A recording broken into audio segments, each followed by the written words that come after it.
সন্ধ্যার পর গ্রামের ছোট স্টেশনের কাছাকাছি সবাই সাধারণত নিস্তব্ধ হয়ে যেত।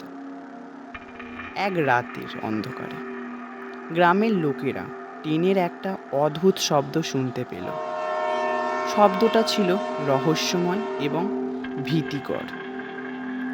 গ্রামবাসীদের মধ্যে অনেকেই বলতো এই ট্রেনের নাম মৃত্যু রেল। বহু বছর আগে ট্রেনটি একটি ভয়াবহ দুর্ঘটনায় পড়েছিল। ট্রেনের যাত্রীরা সবাই মারা গিয়েছিল, আর তাদের আত্মা এখনও সেই ট্রেনে বন্দি আছে বলেই শোনা যায়। একদিন একজন সাংবাদিক, নাম রাজীব, গ্রামটিকে আসলো। রাজীব হদিশ পেয়েছিল যে ট্রেনটির পেছনে একটা অন্ধকার রহস্য লুকিয়ে আছে। সে ঠিক করল ট্রেনটি নিয়ে অনুসন্ধান করবে। সন্ধ্যা হলো এবং রাজীব ট্রেন স্টেশনে এসে পৌঁছাল। স্টেশনটি পুরনো, ভাঙা এবং শীতল ছিল। ট্রেনটি যেদিনেও আসবে তাকে স্টেশনে দাঁড়িয়ে থাকতে হবে।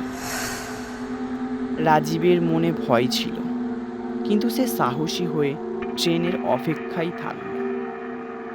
রাত 12টার দিকে অন্ধকারে ট্রেনের কুয়াশায় দেখা গেল ট্রেনটি আস্তে আস্তে স্টেশনে দাঁড়ালো, যেন একটি কখনো চলছিল না। রাজীব ট্রেনে উঠল এবং ভিতরে ঢুকল। ট্রেনের ভিতরে ছিল পুরনো আসন এবং অদ্ভুতভাবে শান্ত।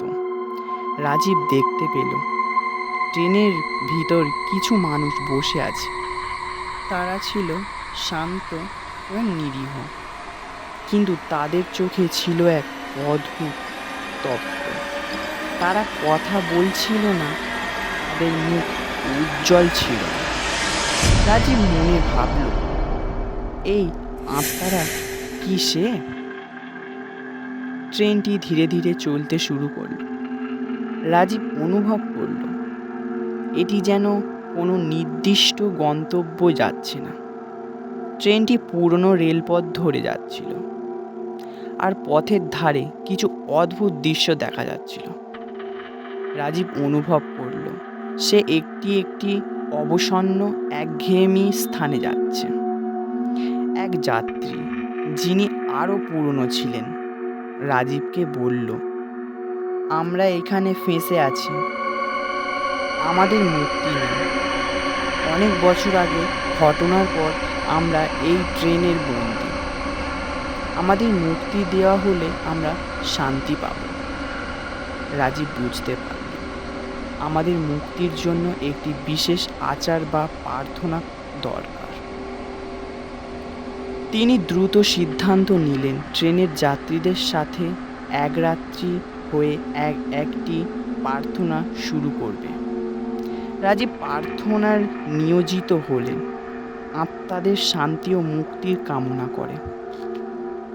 প্রার্থনার পর ট্রেনের মধ্যে একটা আশ্চর্যজনক পরিবর্তন ঘটল। ট্রেনের অন্ধকার হালকা হতে শুরু করলো এবং একটি শান্ত পরিবেশ সৃষ্টি হলো। ট্রেনটি একটি নতুন আলোর দিশার যাত্রা শুরু করলো। আত্মারা মুক্তি পেল এবং তাদের মুখে শান্তি ফিরল। ভোরের আলো আসতে শুরু করলো। রাজীব স্টেশন থেকে বের হলো এবং গ্রামে ফিরে গেল। গ্রামবাসীরা জানতে পারল যে ট্রেনটির রহস্য সমাধান হয়েছে এবং আত্মারা মুক্তি পেয়েছে। রাজীব তাদেরকে গল্প বলল এবং সবাই আনন্দে ও শান্তিতে ভরে গেল। শীতলপুর এখন শান্ত এবং সুখী। ট্রেনের কাহিনী গ্রামবাসীদের মধ্যে এক কিংবদন্তি হয়ে রইল।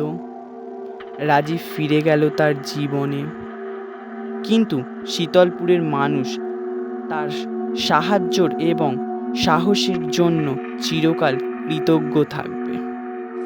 এইভাবেই ভুতুড়ে ট্রেনের কাহিনী একটি শান্ত সমাধানে পৌঁছল এবং গ্রামের শান্তির নতুন দিন শুরু হলো।